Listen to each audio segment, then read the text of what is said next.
The Federalist Papers are a series of 85 essays and a cornerstone of American political thought, one of the most important works in the history of the country. The essays were written between 1787 and 1788 by three of America's founding fathers, Alexander Hamilton, James Madison, and John Jay, and they were intended to promote and defend ratification of the Constitution.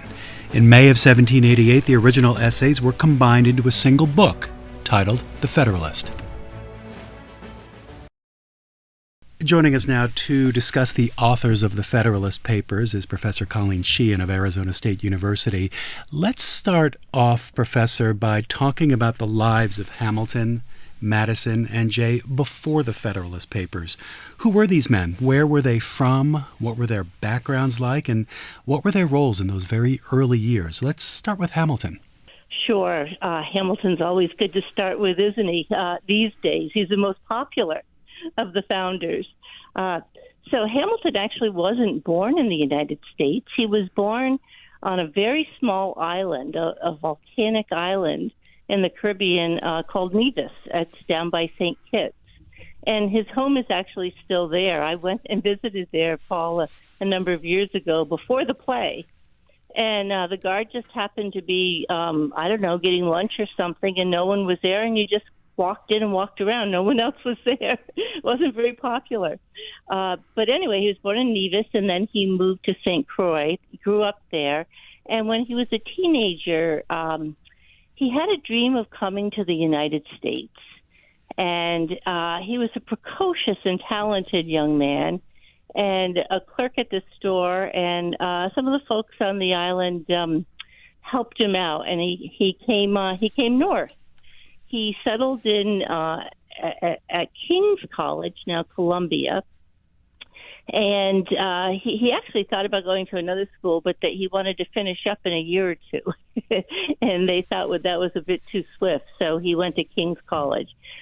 John Jay, who was the oldest of the three, born in 1745. We're not sure if Hamilton was born in 1755 or 57. There's some dispute about that. But anyway, Jay's the oldest of the three, and he's also from New York and went to King's College, now Columbia.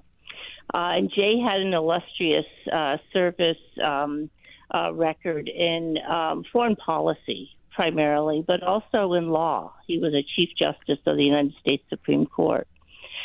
And then finally, last but not least, is, of course, James Madison, the middle-aged of the two. So if Hamilton's born around 1755, 57, Madison's born 1751. And Madison is, of course, part of the Virginia crowd that included George Washington, Thomas Jefferson, James Monroe. And Madison's home is Montpelier.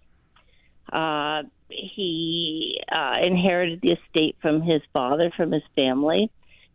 Madison was he's definitely the shyest of the three. If Hamilton was precocious, Madison was painfully bashful. And a very studious young man, and a bit sickly sometimes, or at least he thought he was. And so their personalities were very different, but all of them extremely talented and extremely dedicated to this project that they thought of as the American experiment in self-government. Were there one or two examples of experiences that shaped each of them in their young years as young men? Oh, gosh, to pick one or two examples. Well, let's just take one example from Hamilton. When he was around 16, there was a huge hurricane that happened, and where he lived in St. Croix, and he writes this letter about his dreams, about where he wants to go, what he wants to become. And you can just picture him, Paul, looking across the Atlantic. And with all of his, at 60, with all of his life before him, and he made it happen. He made it happen, and so much so that when he comes to America, there are times when he looks around him because people are so attached to their states. And he adopted America, and his goal was, he said, America is a Hercules, but a Hercules in the cradle. And Hamilton's goal was to make Hercules grow up and be the strongest, best republic on the face of the earth.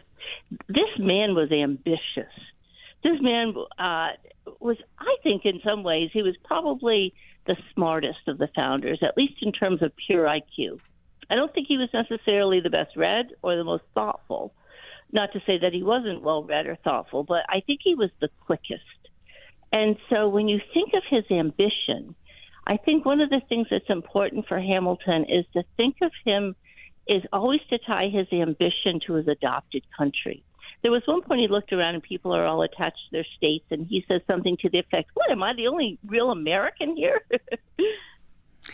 He identified with America. Thank you for that. Moving the story forward some years. So we know that Hamilton and Madison also took part in the Constitutional Convention. What impact did they have there? What were their roles? Well, Hamilton was there in the beginning and then left after a few weeks, but came back at the end and signed. His most famous contribution to the convention was his speech of June 18th. He spoke for that entire day. And it's an amazing speech. Sometimes it's thought of as a famous speech, sometimes as an infamous speech, because that's the speech in which he praises the British government and says that it's the British government, which of course is a monarchy, is the best government in the world. And he pushes for, what's often thought of as a high-toned form of government, an executive that would serve for life or during good behavior and those kinds of things. And that earned him in later years, after the formation of the new government, under the Constitution, when he was in the Washington administration as Secretary of the Treasury, he was often called a monocrat, that he was, not a true believer in government by the people, that he was attached to monarchy. He called that, absolutely ridiculous, that people were, it was, he said, well, that was those Jeffersonians, those people who danced to the tune of liberty and drunk too deeply from the well of French philosophy. So there was that whole battle going on between Hamilton thinking that Jefferson and Madison were too democratic, too much of a believer in the people to the extent where it could become mob-like, like the French Revolution. And Madison and Jefferson thinking that Hamilton was maybe not enough of a true Republican. So take us to 1787, September. It's the fall now. The Constitution is produced in Philadelphia and it's sent to the states. Who came up with the original idea for these Federalist essays, and why? And how did these three men ultimately come together to write them? Well, this is Hamilton. Hamilton is behind this all. He's the New Yorker. Of course, Madison's from Virginia. John Jay's from New York. But this is Hamilton's plan. Hamilton was at the convention. And as I said, the reason he left Paul was because there were 3 delegates to the convention from New York. The others, Yates and Lansing, were really just doing the work of then Governor George Clinton, and they would become anti-federalists. So Hamilton was always outvoted because each state delegation had one vote. The majority ruled for that, and the state delegation voted as a block.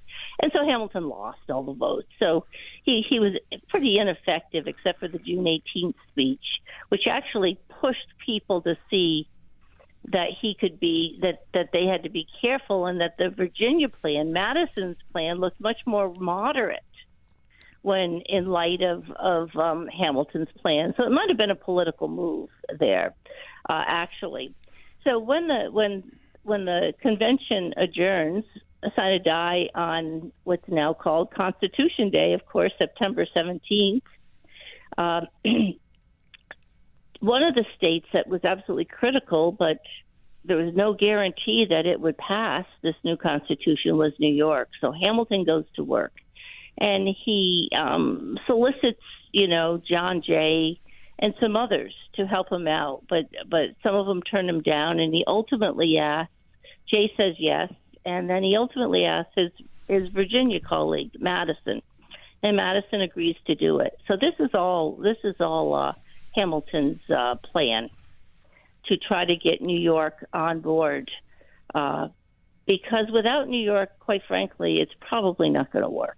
We talked about some of the experiences of these three men, the men who wrote the Federalist Papers, Hamilton, Madison, and Jay. So we've talked about experiences. How about other influences? Who were their biggest influences as writers and thinkers? What did they actually read, and who did they study that informed their work here?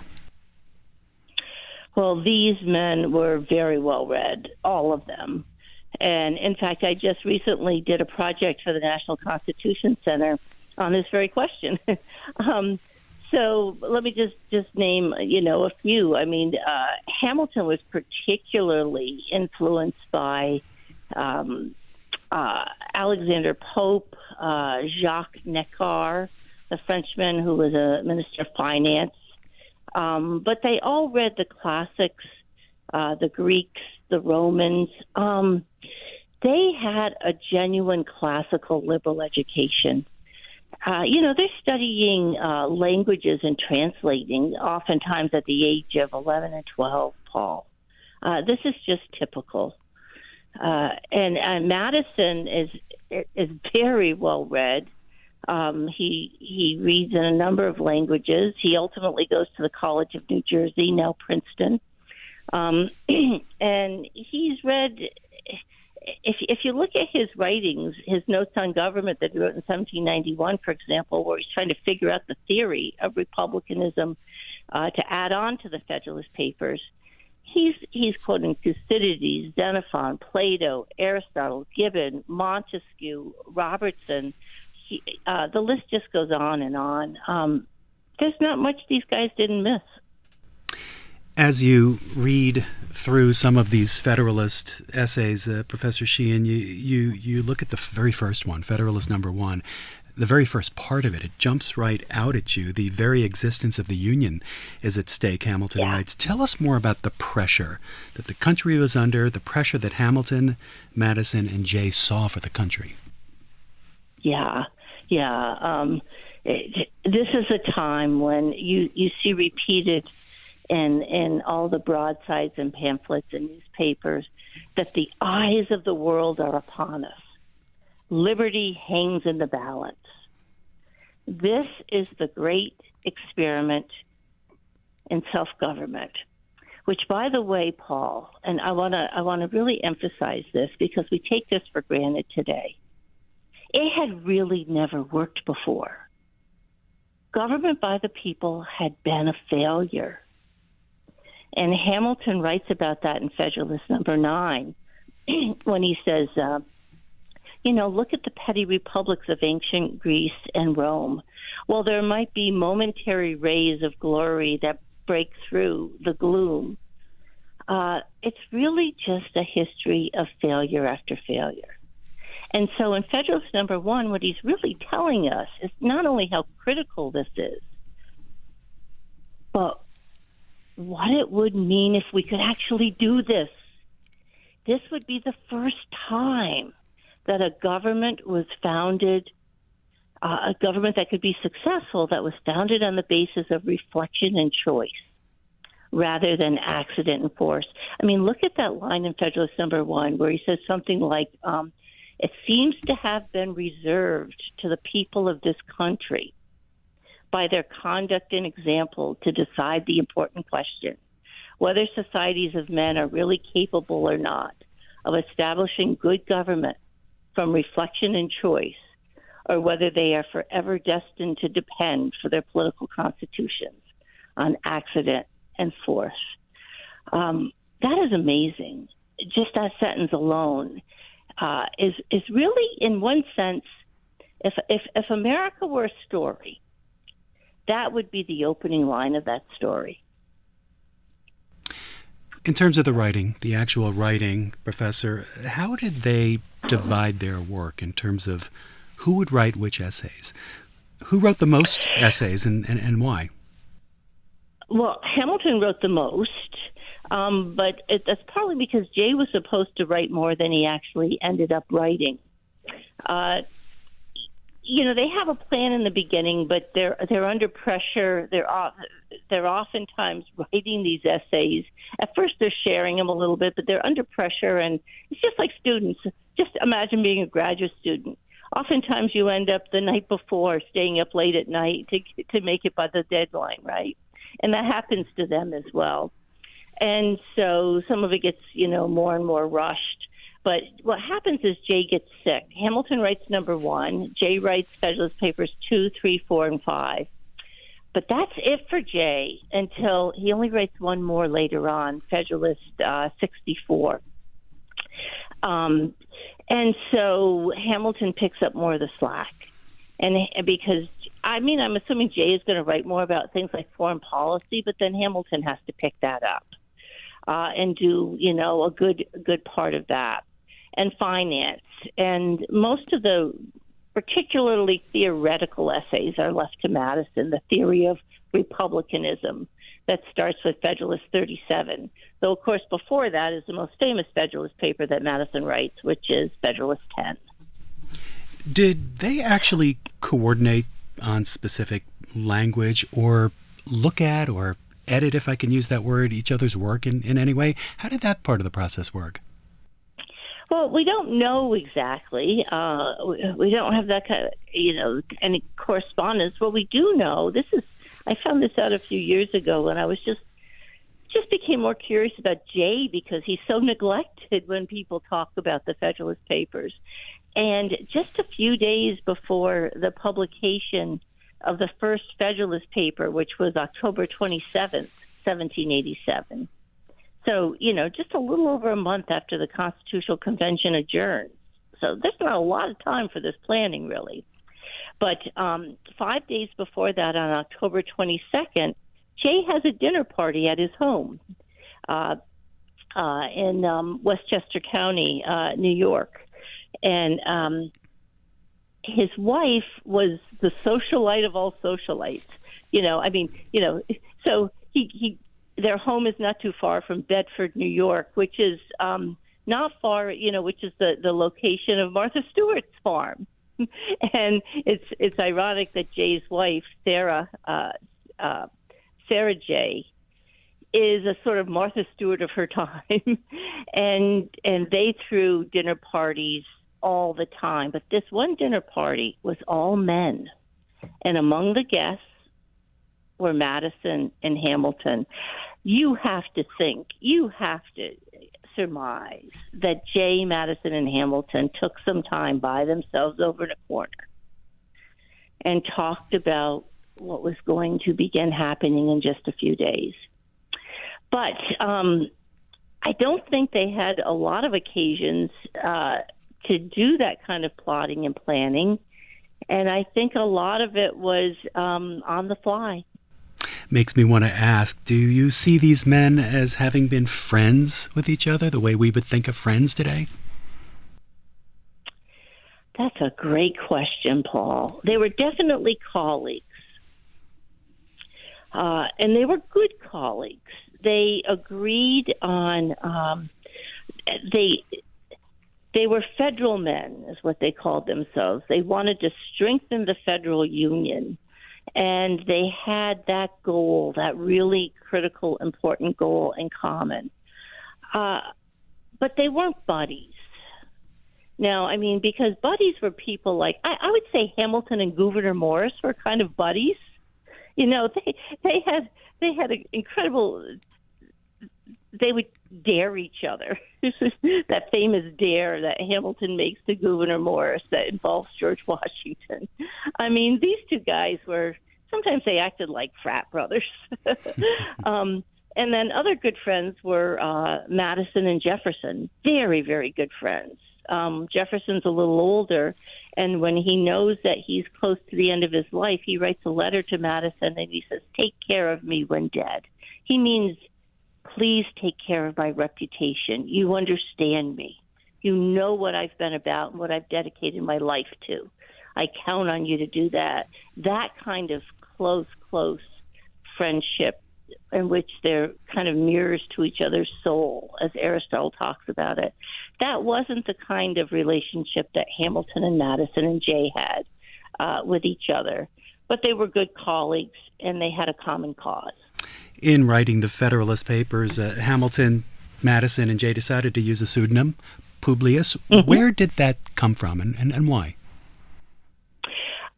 It's Roman. It comes from, there are a lot of Publiuses in Roman history, but this particular Publius is Publius Valerius Publicola, who was a Roman aristocrat who led the charge to overthrow the monarchy and was known for his small r Republican sympathies.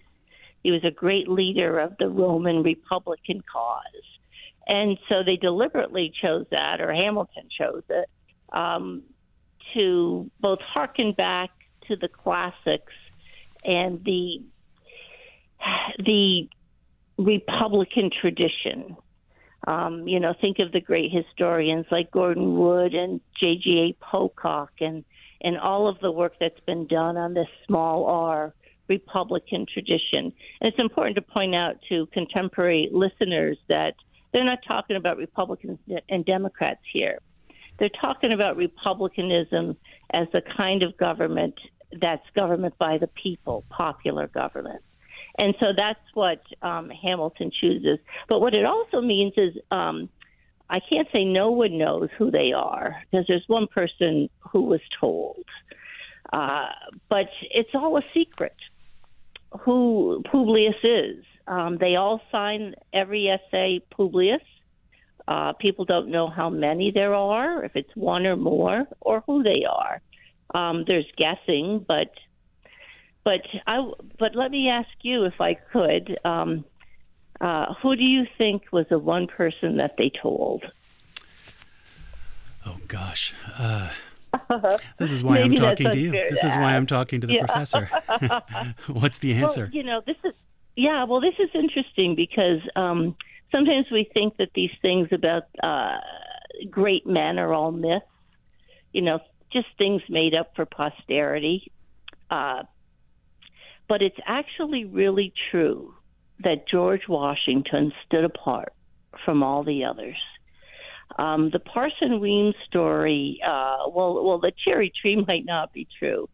The story that it conveys about the character of Washington and the greatness of Washington is true. Everyone respected Washington and knew that he, there was a just incredible respect, and they looked up to him. They didn't think of him as quite one of them. He was not only the general that won the revolution. Everyone knew he would be first president of the United States. There was no question. And they also knew that if he didn't come to the Constitutional Convention, it probably would not be successful.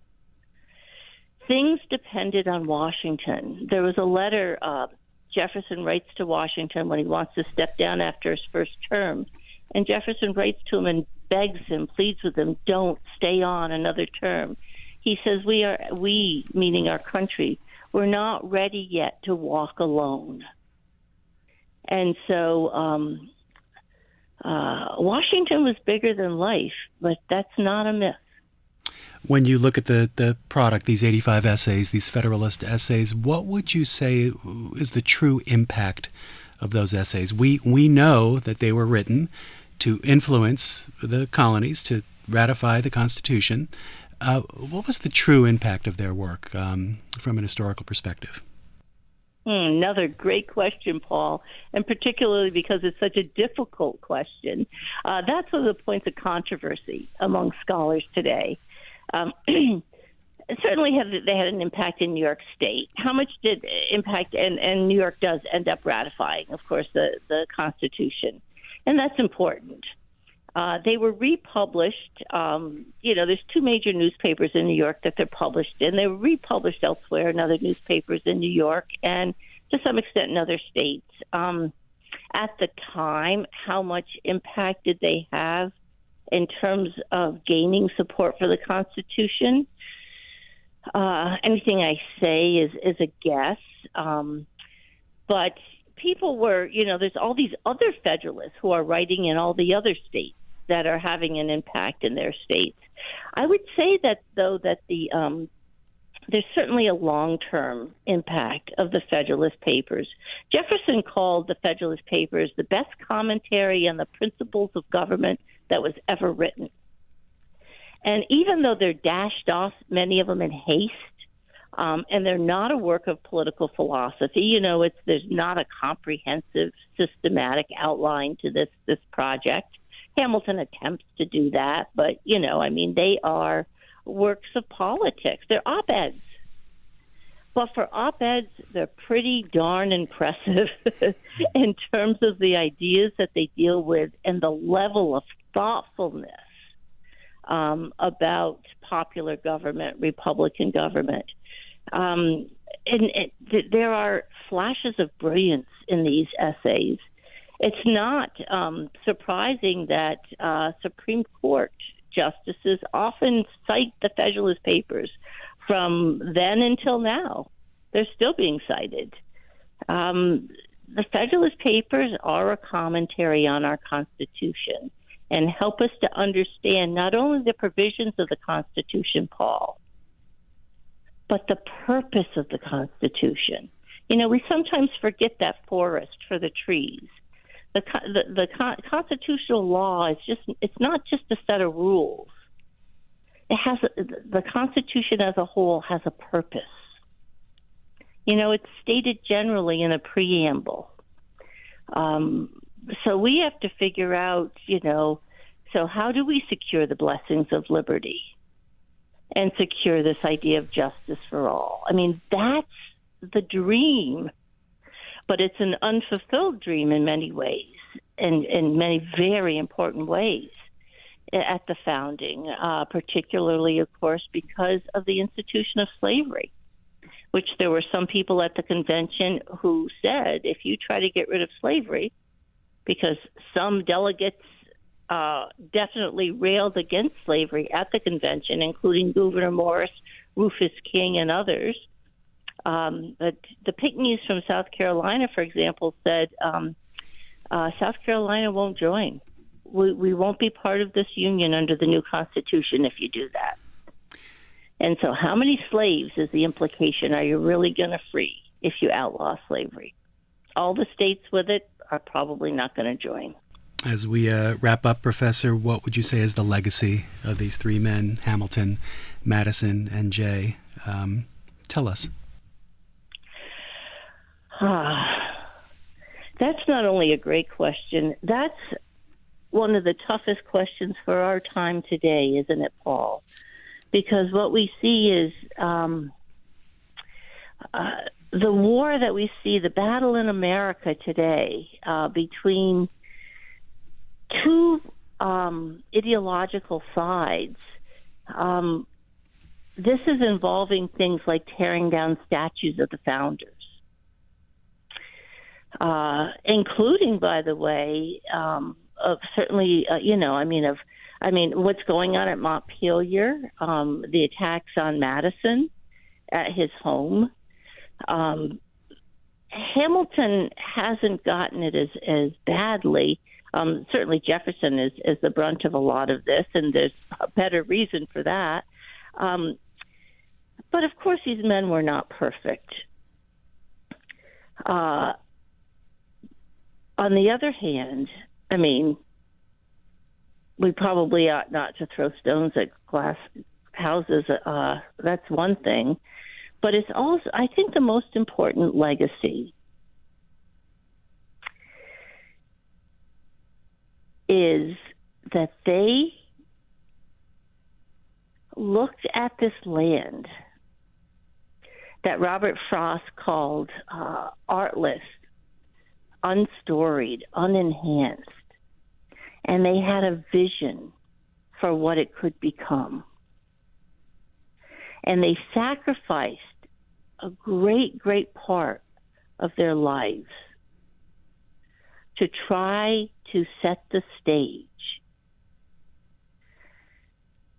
to make the experiment in self-government successful.